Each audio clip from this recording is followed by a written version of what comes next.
Good morning and happy Tuesday. It's Tuesday, December the 6th, the 340th day of the year, and there are just 25 days left in 2022. And welcome to a special edition of Tuesdays with Thom. My name is Barbara Wallace Edwards, and normally I serve as a roundtable regular on the show each week. However, today, as we highlight the impacts of the Title IX legislation that passed 50 years ago, our dynamic host, Mr. Thom Gossam, and my fellow roundtable regular, Mr. Michael Walker, will be watching from the sidelines today. And for the first time, we'll have an all-female cast. 50 years ago, in 1972, an abstract clause tucked inside new education legislation changed women's sports and women's lives forever. Title IX laws transformed life and opened doors for women beyond the playing fields and the courts. Over the last 50 years, Title IX has paved the way for millions of girls and women to access equal opportunity in our nation's schools and have been instrumental in combating sexual assault and sexual violence in educational settings. Examples of the types of discrimination that are covered under Title IX include sexual harassment, the failure to provide equal athletic opportunity, sex-based discrimination in the school's science, technology, engineering, and math courses and programs, and discrimination based on pregnancy. Title IX and the growth of women's sports happened almost by accident. On June 23, 1972, President Richard Nixon signed the Education Amendments Act. The law's Title IX recognized gender equity as a right in education, at least in schools receiving federal financial aid. But nowhere in the 37-word clause are the words sports or athletics. Nor was college athletics mentioned in the 1970 hearings on sex discrimination in education held by Oregon Democrat Edith Green, which many believe were the forerunners to the Education Amendments Act. But college and high school athletic departments soon became the most visible proving ground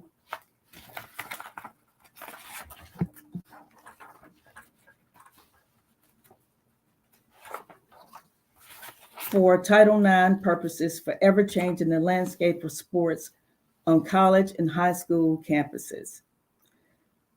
I remember in Title IX legislation passed, I was actually a freshman in high school, and I'd been actively competing in a community softball program for 5 years. And our team had won the citywide softball championship for 3 consecutive years.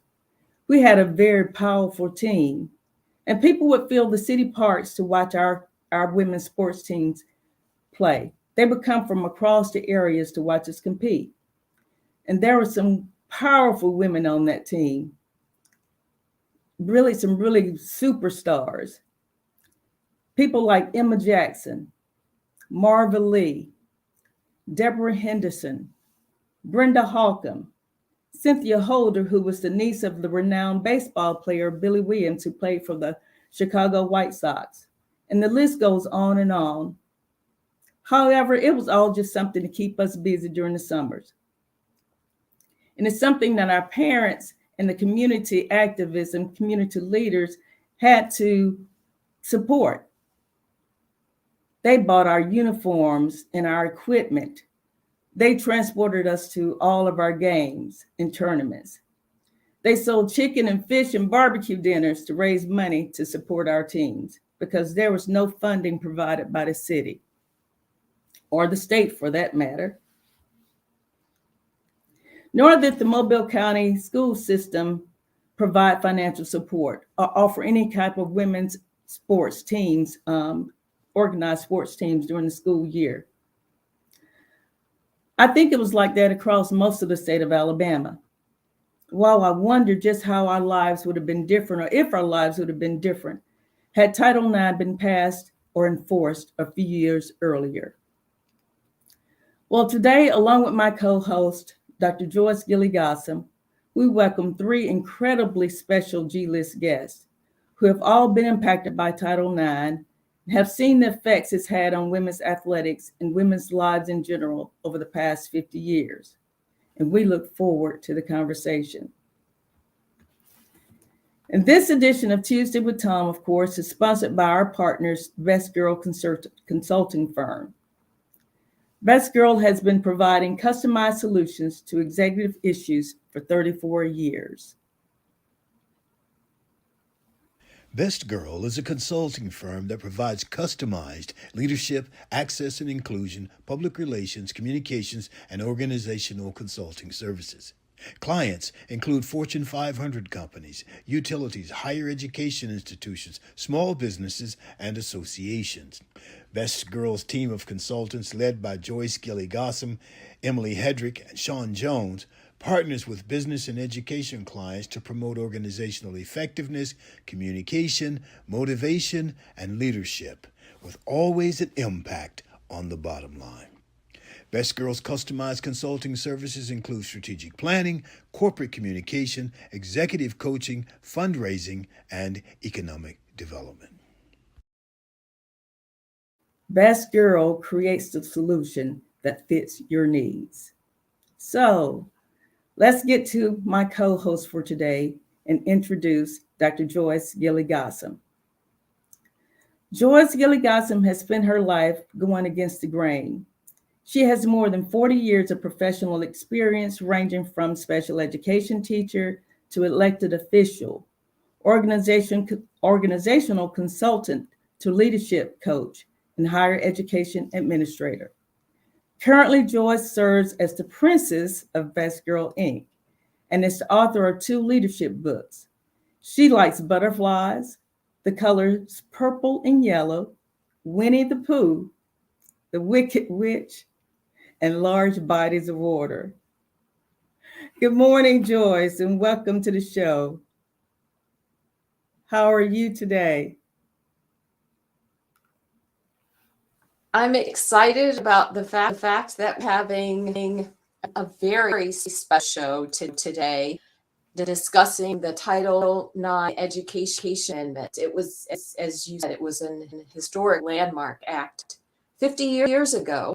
Yes. Prohibiting sex discrimination in any academic institution or program that received federal fund, right? Right. Had such an impact on women, especially women in education, because it meant that we could no longer be told that we could be promoted or participated in athletics or receive a scholarship or belong to an organization at school on the basis of our sex. Absolutely. Absolutely. Thank you, Joyce, for sharing that. You're welcome. I got one more for you. Oh, go right ahead. So in June 1972, when the act was signed by Nixon, only 42% of all students in U.S. colleges were female. Wow. Today, that number is 59%. Oh, wow. Wow. As we said before, it has had a major impact on the lives of women across this country. Yeah, it's huge. Absolutely. Thank you. Thank you for sharing that, Joyce. So let's get on with our show for today. Introduce Shantia Jones and get her Got a Minute segment. Sean, are you out there? Good.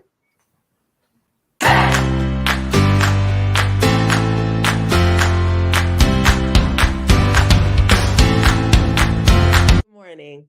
My name is Shantia Jones, and this is Got a Minute. Hello to everyone joining in with us this morning. I hope you all are well and remaining safe as we continue to count down towards the new calendar year. Today is Tuesday, December 6th, and as you can see, we are having a very special show today. So here are some fun facts to keep that ball rolling. On this day, in 1927, Patsy Mink, the first Japanese American congresswoman, was born. In 1959, when Hawaii became a U.S. state, Patsy Mink knew she wanted to run for a position in government. Little did she know she would become the first woman of color elected to the U.S. House of Representatives and the first Asian American woman to serve in Congress. In addition to writing bills like Title IX, the Early Childhood Education Act, and the Women's Educational Equity Act, Mink was also the first Asian American to run for U.S. president. Now, that is what I call some serious girl power. Thank you all for joining in. My name is Shantia Jones, and this is Got a Minute. And thank you, Sean, for sharing that information with us. That was great. So let's get on with our show. The G list. Hollywood has its A list, and here on Teasers with Thom, we have the G list. And our G list guests for today are Marianne Merritt Tucker, who was the first woman to earn an athletic scholarship in basketball at Auburn University. She was voted twice to the coach's top 20 team in the South and represented Auburn in the 2003 class of women's SEC greats. While at Auburn from 1975 to 1979, Marianne embedded her name in the Tigers record books.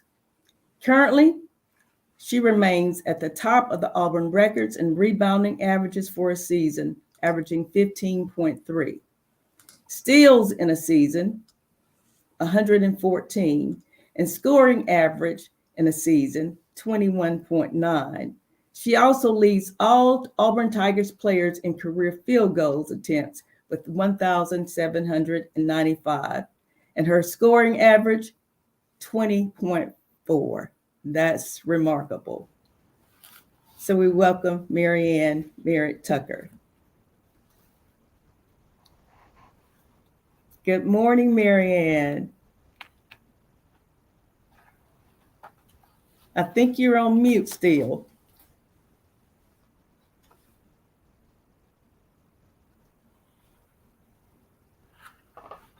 We'll work on getting Marianne's sound together, and we'll go ahead and introduce our next G-List guest. Eleanor Pitts, a retired teacher, coach, and athletic director with over 35 years of experience serving at Winona Elementary School, Winona High School, and Lawson State Community College. She has successfully coached volleyball, basketball, softball, track, and field. And not only was she a coach, but she also played many of those sports herself. She received her undergraduate degree in health and physical education from Southwest Missouri State University and her master's degree from Alabama State University in health and education. Her honors include she was inducted in the Southwest Missouri State University Hall of Fame, 3 times Girls Basketball Coach of the Year, assistant coach for the Alabama Mississippi All-Stars in 1993. She coached the women Winona's high school girls basketball team to 3 state championships, 2 state runner-up titles, 7 city championships, and 4 city county championships. We welcome Eleanor Pitts.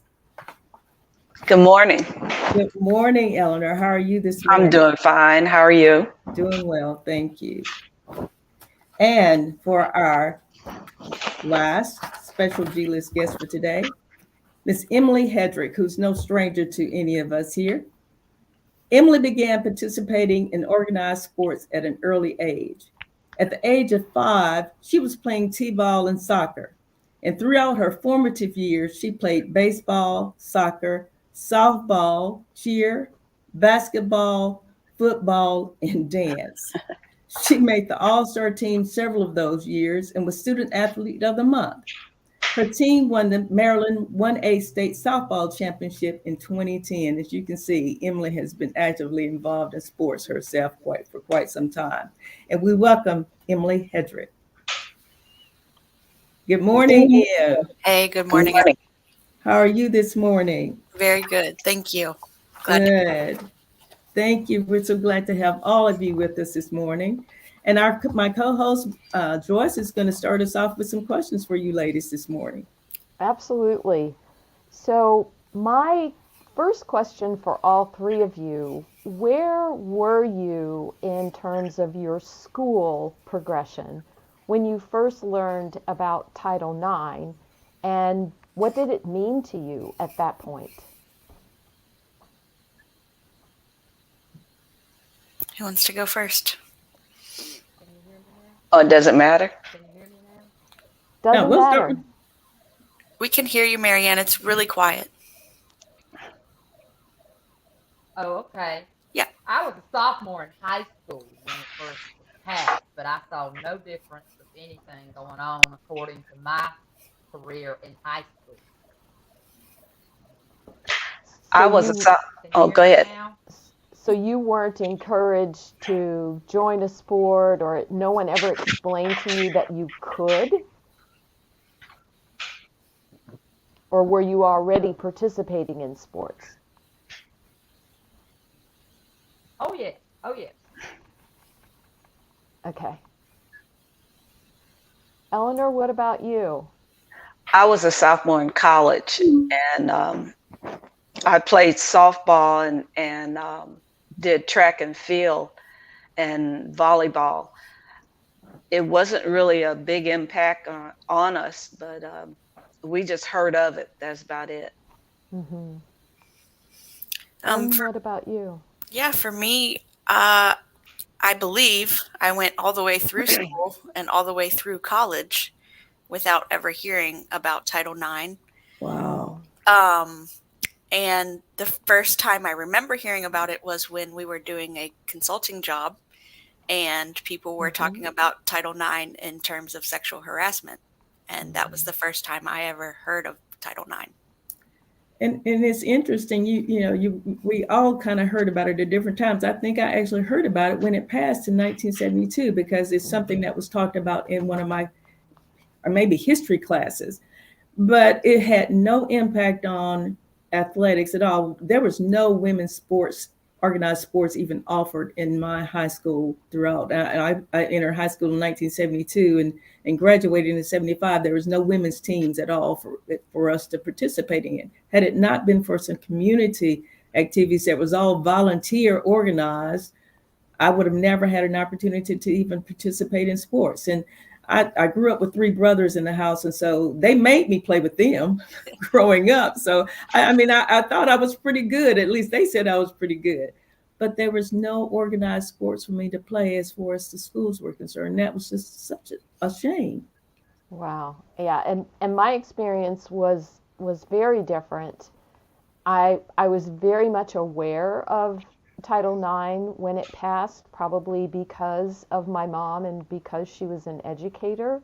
Mm-hmm. At the same time, also probably because I went to school in Chicago, we already had women's and girls teams. Right. At the schools that I attended. And so, like Marianne, in that sense, it didn't really make a difference in terms of my ability to participate. I just became aware of the fact that you could not be discriminated against at school in any way or harassed at school because you were a woman. Right. Wow. And it's so different for each state. Like I said, I grew up in Mobile, and it may have been different in other parts of the state of Alabama, but in Mobile, there was nothing. And I don't know about Birmingham, or actually you grew up in Missouri, Eleanor, and Marianne, I know you did in Georgia, and you grew up in Maryland, Emily. So we were all in different states, and it was probably different. In Georgia, you were there in Illinois. So yeah, it was probably different in each state, but yeah, in Alabama, we were backwards back then as well. So, Well, in Missouri State, I had a volleyball coach that she kept up with everything, so she was pushing for women's athletics. So he got us as much as we could get, but it wasn't a lot of scholarship money. You may have gotten some books or something like that, but most of the scholarship money was going for football and men's basketball. Right. We have softball team.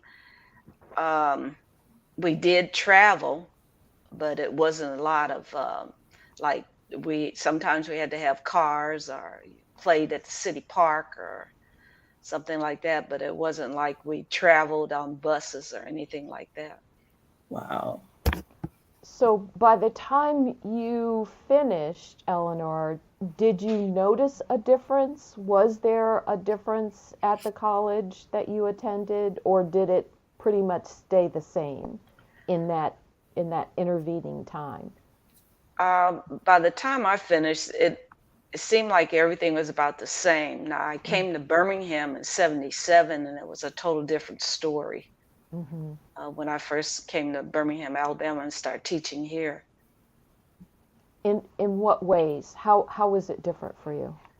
Well, the women just were not getting anything. You raised your own money, you drove your own car, your folks tried to get you some uniforms. You collected money. We sold hot dogs. We sold everything. Yeah. You'd be lucky if you got a good practice time because you had to wait until after the B team and the freshman team and varsity team, and then Yeah, all the men's team took right. first place. And then when I started coaching at Winona, we played at 4:30. So the story was always, you don't make money. Well, it's hard to make money at 4:30 in the afternoon. Absolutely. Because usually we played first, then the B team would play, and then the varsity would play. So it took a while. Now, I think I was in a better situation than some of my colleagues because there were situations where I know we go play and some people had no locker rooms and you kind of went dressed to play. They were it was kind of a mess, but nobody was enforcing Title IX. Nobody was even discussing Title IX. Right. And Marianne, I know you and I started Auburn at the same time, 1975. And I know when I arrived, there may have been women's sports, but there was no scholarship offered to women. So you were the first to actually be offered a scholarship to Auburn in women's athletics. Talk about that experience. Well, I was a sophomore, and the coach, I think, at the beginning of the season, she came up to me and said, "I got a surprise for you." And I said, "Really?" She said, "Yeah, you're going to be our first scholarship winner or recipient." And so it was a scholarship, but it wasn't a full ride. Wow. Can you hear me? Wow. It was only room. It was my room and my tuition. Didn't pay for books or food or anything like that. But it was something, and it helped me, and I was excited about it. And then eventually, other sports people got scholarships too. But I was the first. Wow. How did your teammates respond? They were very excited for me. I didn't really feel any jealousy or anything. Like I said, we were the forerunners to SEC. The year I graduated is when it went big time into SEC, and that's when the money really started pouring in. So for the first 3 years of my 4-year career, I didn't see a whole lot of anything changing. We were excited to get warm-up pants and a warm-up jacket, maybe one pair of shoes a season. We took our cars to the ball games. I would drive all the way to Mercer or whatever. We only rode a Greyhound bus with the men to Jacksonville and Gainesville one time. No airplane flights. Wow. No pregame meals. Staying in an apartment that was closed during Christmas and sleeping on a mattress while we were staying there for Christmas break for practice. Wow. Wow. And Marianne, I remember you telling me that you had to drive many times when you all went to away games to play, and they would reimburse you for mileage. Yes. And we eventually went to play Delta State in Mississippi when they had the longest winning streak forever. Of course, we got annihilated, but we had 2 vans, and one of the vans fell in a ravine and wrecked. We my had to load God. everything up in one van and continue on our ride to Delta State. Oh my And they had a gosh. tornado warning during the game. Yes. Oh Oh, my. wow. Oh my That is gosh. interesting. Yes. All right, Emily, top that. I don't have any stories like that one. But you do have some stories, Em. I You understand you do. played football with the boys. You were on a team with a co-ed team. So talk about that experience and how old were you when you were playing with these boys? So it was Pee Wee. Mhm. I had cheered, I think a couple years, maybe 4 years. And the year before I played football, our team was absolutely terrible. Okay. So another girl and I talked about going and playing football because we were allowed, so why not?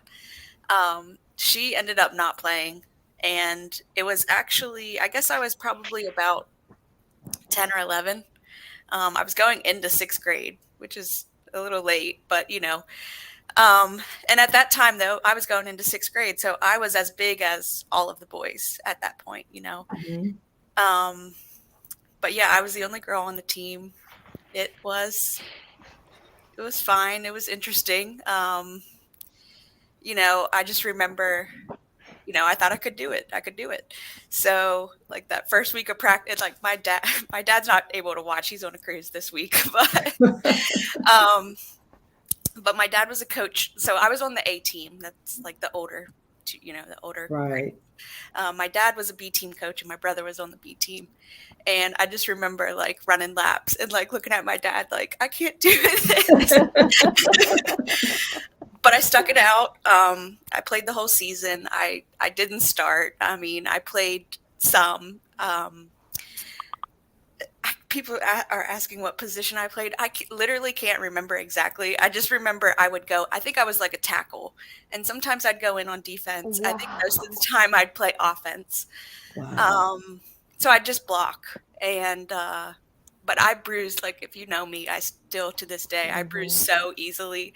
And I had to get big, like, arm pads on both my arms that went all the way up and down because I bruised so bad, like, the first week of practice.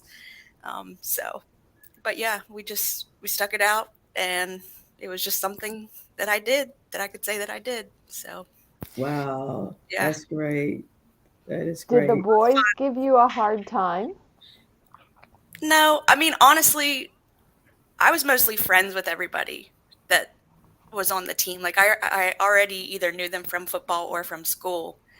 So, maybe they may have taken it easy on me a little bit, but Right. nobody was out there trying to kill me. But but we did all the drills. I was part of the team. But at least you were allowed to play. I remember growing up, and we had to spend the Saturdays at the baseball park, Right. Or the football field.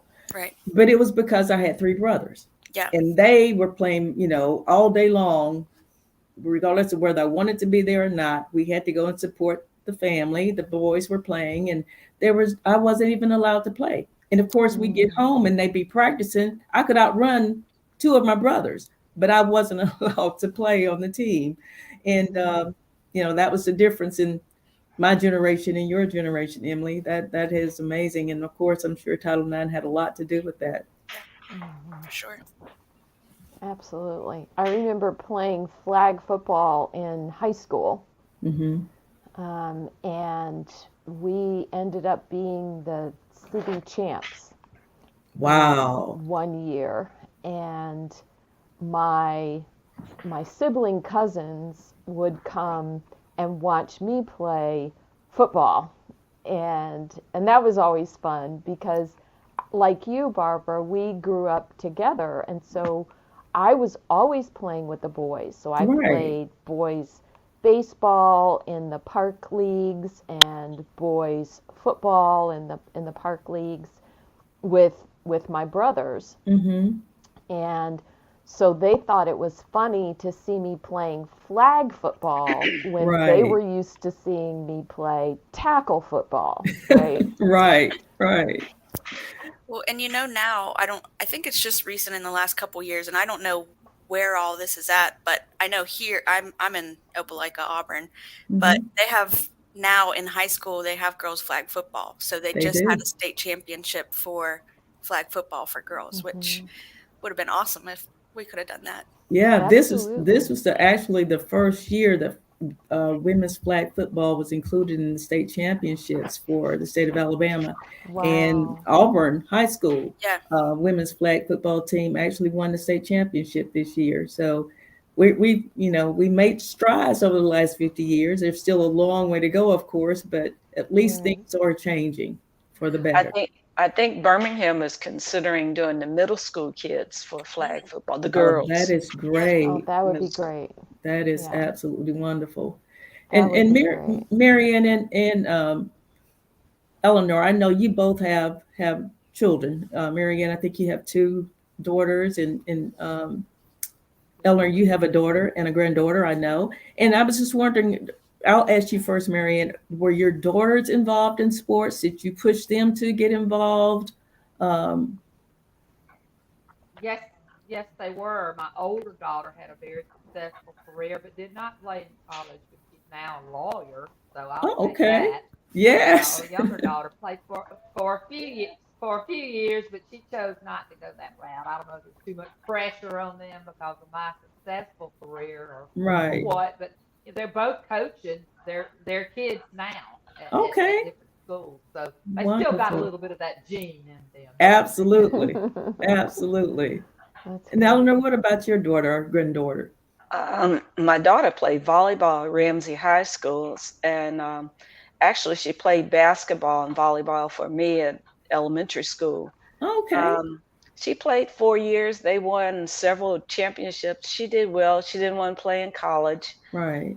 My grandbaby is playing volleyball and softball right now, but she tries a little everything. So Good. we're trying to see which way she wants to go. She really likes volleyball right now. That's great. That is great. And then Barbara, we have a question. We have a okay. question in the comment field. Barbara Miller wants to know, when did the change come in Birmingham women's sports in terms of funding, scholarships, and facilities in your careers? And I'm guessing that's directed toward Eleanor and possibly Marianne as well. When did you see the change where it was more equitable? Um, as far as I'm concerned, it was almost like they had to make them change. It wasn't a volunteer change at all. Um, I can't remember exact date there, but one of our high school coaches filed a suit, Title IX suit, because he had nothing. I mean, he was in bad shape. He was not given practice time. He was transporting kids in cars. He had no uniforms, and nobody was making them change. As far as myself, I had a better situation at Winona High School, but I also found something out while I was coaching us that the men were being paid for extra games past regular season, and the women were not. And Wow. we heard the conversation by accident. And when we asked about the money, we were told there's no money for girls because you don't make money. Oh, wow. So Wow. yeah, so it wasn't, and I Yeah, think I had already, I agree on that. right, I think I had already won a championship, and we were doing real well playing, and our crowds were good. They were Right. getting better. But again, I had coaches that allowed me, sometimes they'd let me play at 6. A couple times they even let me have the last slot play. But again, it was by accident that we heard a conversation that said the guys were going to get their check, and we asked what check, and Mm-hmm. so we went, and it was no money. That's what we were told. Wow. So Wow. mostly with Birmingham, it was by accident. It wasn't. We knew of the rule. We knew of the law, but the biggest problem, you had nobody really enforcing and making the men or making the principals make the changes. Wow. That's terrible. Marianne, what was your experience similar to Eleanor's? Did you find that it just didn't happen because it was the right thing to do? It didn't really change overnight, and we were in another league, the AIAW, which was not a real strong league like the SEC. The year I graduated, we became the SEC, and it's like the doors flooded open then because the money came in. But it was like, if you, like she said, the men with football and probably basketball men were the money makers, and all the other sports weren't bringing in the money, so we weren't getting the equitable treatment for that. We finally got to play before the men's team occasionally, and we thought that was the most important thing because people would come early to see the men play, so they'd get to see us too. Right. And that kind of worked out to our advantage. But I feel like I came along in my career about a year or two too soon for when the things really started happening. And I hate that, but somebody's got to be the forerunner, and it was me. And some of the people that I played with, and I think that the people now, the girls and all that are playing now, don't know enough of the history. They just think that this is the way it's always been. Right. We've got plane flights and tournaments in Las Vegas and everywhere else, and it never was like that. We were the little bitty people compared to what's going on now. And I understand how it works, but it was difficult not getting the big time stuff like they do now. You were one of the trailblazers, Marianne. That's right. For sure. And yes, that's usually right. That's exactly right. And sometimes I kind of feel like my husband particularly feels like I don't get the recognition that maybe I should have had because I do have the stats. Right. Saying that with a career scoring average of 20 and 10 rebounds, but my number was never retired, or I don't have a banner, but my stats stand just as heavily as they do now. Yeah, it wasn't until I started doing research for today's show that I saw all of your accolades and all of your accomplishments. Again, that's not highlighted anywhere. And that's something that definitely should change. Well, most of the time in the public schools. We think so. Yeah. Yes, absolutely. A lot in our Birmingham public schools, you will only see the accomplishments of the men and the programs and their success, and they have had some very successful women in Birmingham city schools. Right. But you almost had to promote your own program. You had to have your own. We had to have our own booster club. That's how I got uniforms and traveled and they raised money for my sport. That's how it went. Right. So it wasn't like I could go to the school and say, I need uniforms, I need shoes, I need this and that. It was a booster club. And I just was fortunate enough to have a group of folks that would sell everything and do anything it took to get us where we need to go. The things that my parents and the community people were doing for us back, in the 70s, 60s and 70s. So it's a shame that the school system wasn't at that time funding women's sports as the same way they did the men, and hopefully that has gotten better. Hopefully. Right. Yeah, Well, I would say. I'm sorry. Go ahead, Emily. No, it's fine. I was just going to say, I think like for myself, it was a little different because when we played, we normally had to pay a certain fee, like for rec sports at least. Right. And that's what would cover the cost of our uniforms. When I got to high school, softball wasn't like that. We got our uniforms and everything. Cheerleading was a different story. We all had to pay out of pocket. But it's interesting just when you said that, because when I think about booster clubs, I think about only like varsity football. But those are outside resources that are all going to that football, to the football team that's been going on for 50, 60, however many years of this booster club. Right. Wow. Well, and it wasn't very widely publicized that every academic institution had to have a Title IX officer in place. No. And most people didn't know that there was one, let alone what they did. Right. And so it prevented a lot of women from filing discrimination cases or making discrimination reports because they didn't even know that there was a Title IX officer at the academic institution. But that was a part of the act, that was a part of the law, that every you're saying education institution had to have a Title IX officer. wow. Right. Yeah, I never even knew that. Right. Yeah. That's interesting. So that makes me also think about the fact that beyond just sports, right? Title IX is also dealing with sex discrimination or sexual harassment in an academic setting. And so I Right. wonder if any of the three of you ever knew of anyone or ever encountered anyone who had to go to the Title IX office to file a report. And if so, what was the outcome?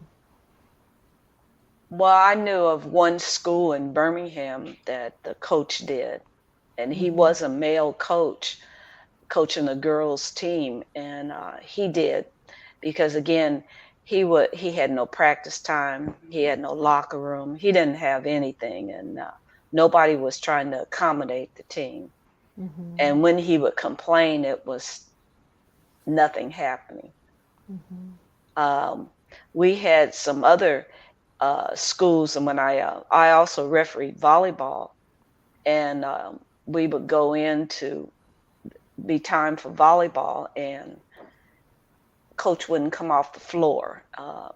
He would decide I'm going to finish when I'm going to finish, and This was the men's coach? yes, Wow. and we would have to wait. You either wait or you just walk out on it. There were times that we'd walk out on the floor and start helping the coach set up the net, and just in the middle of his practice, that's the only way he would stop.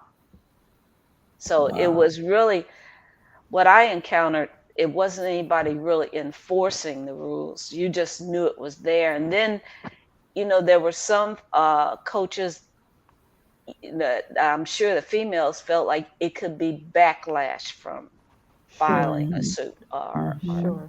yeah, because with the female coaches in Birmingham City, now I know we weren't making the money that the males were making.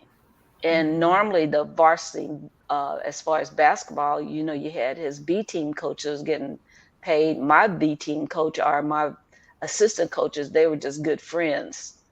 So it wasn't any money. There was no pay. Wasn't any money to pay them. Wow. Wow. Yeah, so Wow. the football, you had to pay the staff, and they had big needs. So Wow. it wasn't anything that was actually, I don't think, enforced or looked at as far as the overall. I guess they assume no complaint, everything's good. Right. Right. Sure.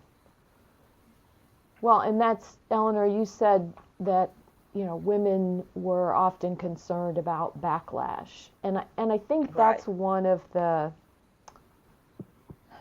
sad, I guess is the word, sad aspects of discrimination. And not just for women, but for all protected groups. Yes. There can frequently be a backlash if you do take advantage of the opportunity that's there to file a report or to lodge a complaint. And it's very difficult then to prove that there's been a backlash, right? And so it almost becomes one of those catch-22 situations, and so a lot of people just decide not to do anything at all about it. And see, a lot in the girls' sports, when I was coaching in high school, the girls' coach was just somebody that would do it. it wasn't like you hired, you do a little research for the men's program and get a good coach. It was just whoever is available to do it. That's how I ended up with the high school team. I was actually at the elementary school. The guy that was coaching the team was part-time and he got a job. Wow. So they asked me would I do it until they could find somebody else. Mm-hmm. That's how I started. So I was actually teaching at the elementary school. When you started coaching at the high school. Right. Wow. Wow. So like I said, it wasn't a lot put into it. The women's programs, you had to kind of make it yourself. Mm-hmm. Yeah. But if you look at a lot of the programs now, especially with Birmingham City, you could just sit down and see how many of them actually go out and interview and try to get the best coach. First, you got to have the pay, right, and offer a salary. And the salary now to me goes towards football, basketball, the sports that again they say make money. Well, those may be the ones to make money, but as you said, when they have the girls' games at 4:30 in the afternoon, and most parents and adults are still at work, they can't even make it to the games. How can you start to make a lot of money when they're giving you the just the leftover times? It's like it's a catch-22 almost. Right. Right. Now the girls are playing at 6:00. I think most of the girls' teams good. are playing at 6:00, which is Okay. good. It's helping That the is program. good. Yeah. That's a good thing. So again, some changes are being made. Some changes, yeah. Right. So, Well, and a lot of times we hear the complaint that because of Title IX, schools are eliminating men's sports, right? However, the facts don't actually back that up. Right.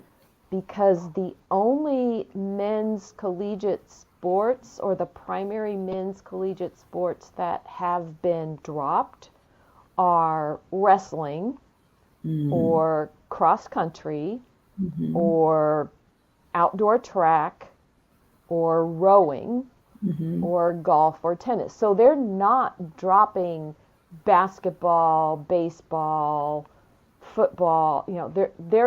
There's no decrease in those programs. The decrease has been in programs that young men didn't want to participate in anyway.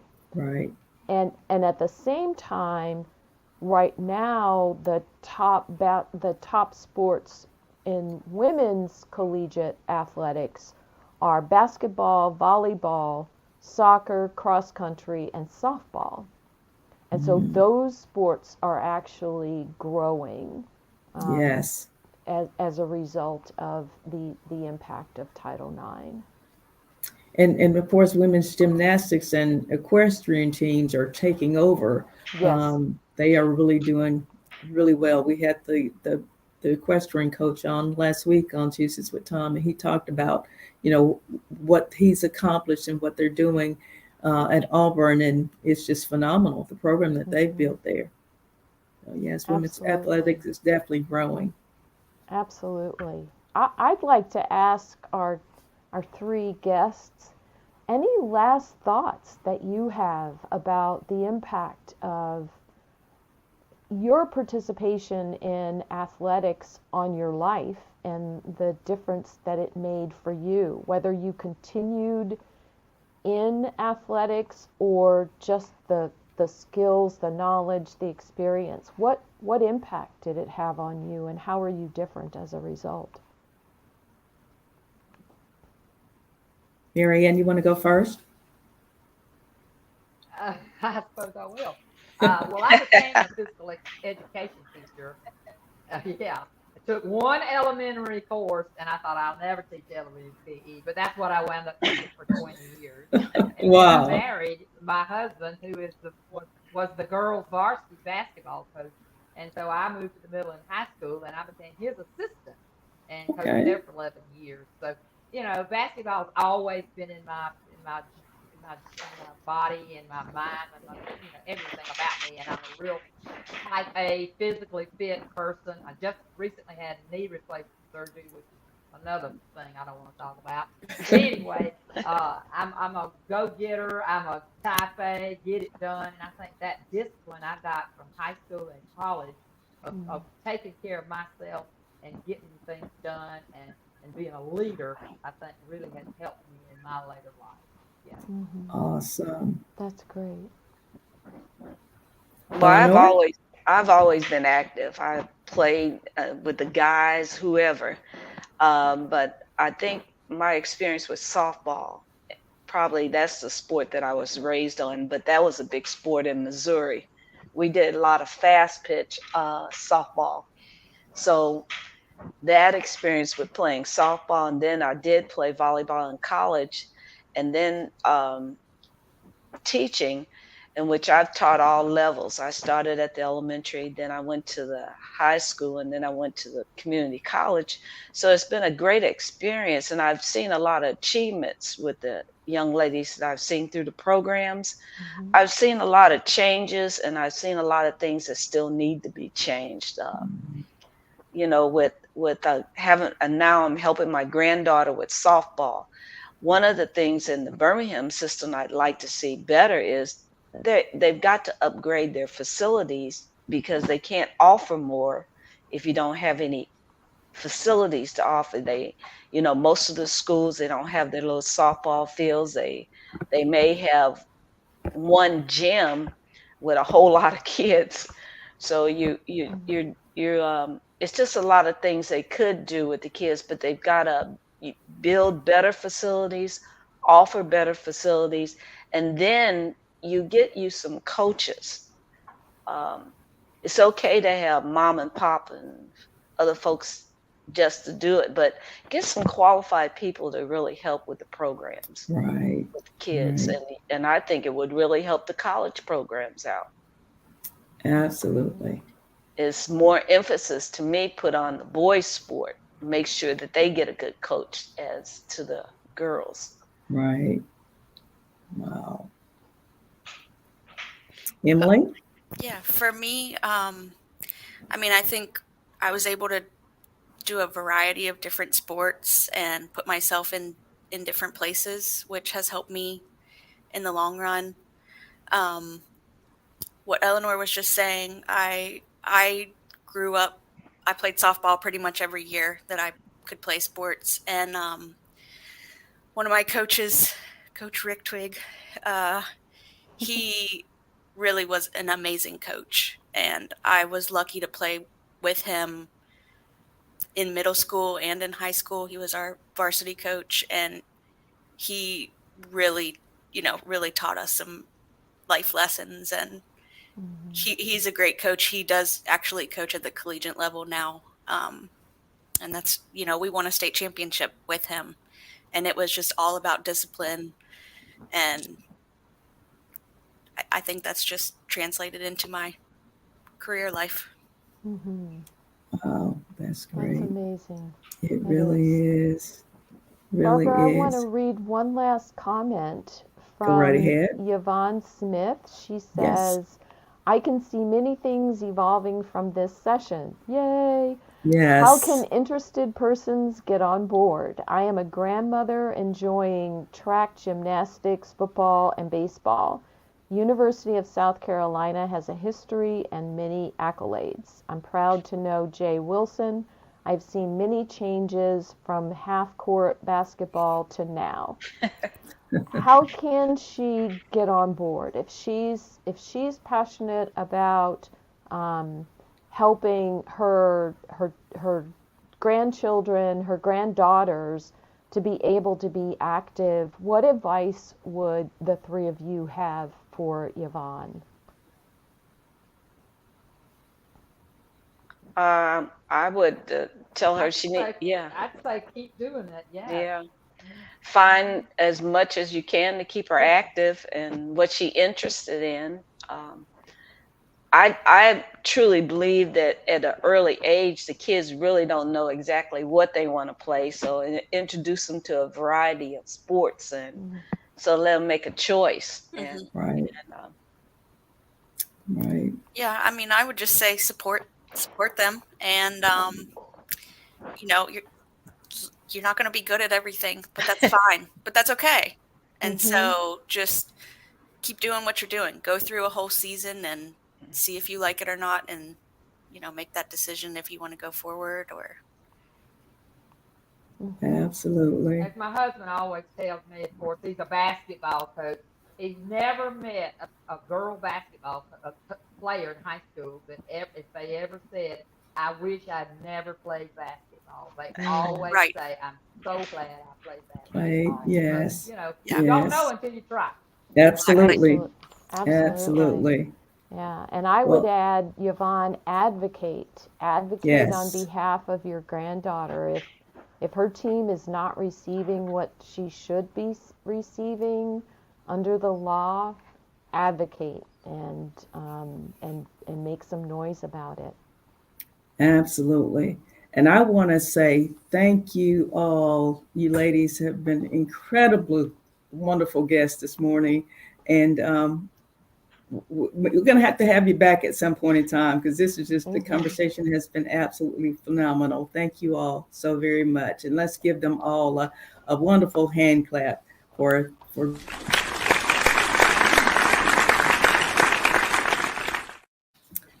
Wow, that was great conversation. And my closing commentary for today are as I see it. Title IX was created to prevent future discrimination based on sex at federally funded academic institutions. It has also increased female participation in school sports and promoted the development of athletic programs for female student athletes. In 2002, 30 years after Title IX, swimming and diving won Auburn University's first women's national championship, the start of a three-peat in the swimming pool.